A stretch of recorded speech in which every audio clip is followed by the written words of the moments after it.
Parsi is the co-founder and executive vice president of the Quincy Institute for Responsible Statecraft. He joins us now live from Washington, D.C. Just your reaction to this statement that we've just heard from the U.S. Armed Services Committee chair saying it's time for President Biden to hold Iran and its proxies accountable for their attacks on U.S. forces. Well, that's quite predictable, mindful of the fact that many of the top Republicans have for more than a decade and a half been pushing the United States to go to war with Iran.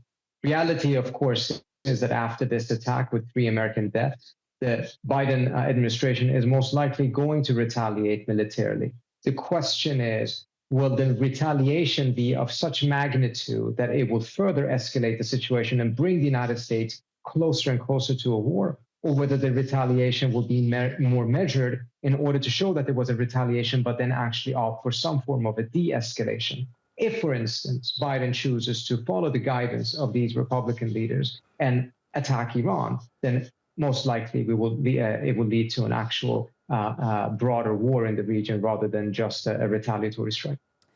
Now, Trita, if indeed Iran was behind this deadly attack on U.S. forces at this base, as President Biden says, why would Iran do this? What's Iran's goal right now? And given also that we've seen so many flare-ups in the region. I think there's a bit of an obsession with Iran in Washington. Let's first listen to what these militias themselves are saying. As well as the Houthis. They made it clear over and over again that they will continue their attacks as long as the United States continues to block a ceasefire in Gaza and provide support for Israel to continue its carnage there. When there was a ceasefire between November 26th and November 30th, all of the attacks by the Iraqi and the Syrian militias against the United States completely stopped.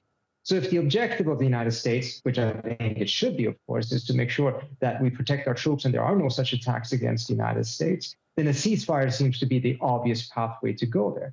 And with or without Iran, it seems likely that many of these different groups would have gone down this path anyways. While these groups are backed by Iran, while there is a strong relationship, it's not clear whether every attack, every action they take has the blessing or the instruction of Iran.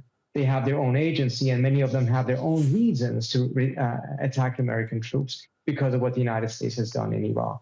But if we were to listen to them, it's quite clear that the critical objective they're looking for is a ceasefire in Gaza. So, Trita, right now in Paris, you've got the US at that negotiating table with Egypt, Qatar, and Israeli officials all potentially working towards a ceasefire. Will this make the US push harder for a ceasefire, given that 3 of their U.S. personnel have just been killed? It potentially could, but I think only after the United States has retaliated in some fashion. But so far, we have not seen anything cause President Biden to change his support for Israel's war efforts in Gaza. Everything that has happened has only intensified it. Biden has shipped more than 10,000 tons of weapons, and as well as bystepped Congress twice in order to get the weapons faster to Israel. This might cause a change in his thinking because perhaps he will realize that he's taken unnecessary risks that not only could bring more death to American soldiers, it could bring the U.S. into war, which certainly wouldn't serve U.S. interests, but it can also very likely cause him to lose the elections in November. Absolutely, election year. Trita Parsi, thank you so much for joining us live there from Washington, D.C. Really appreciate your analysis and thank you for your time. Thank you.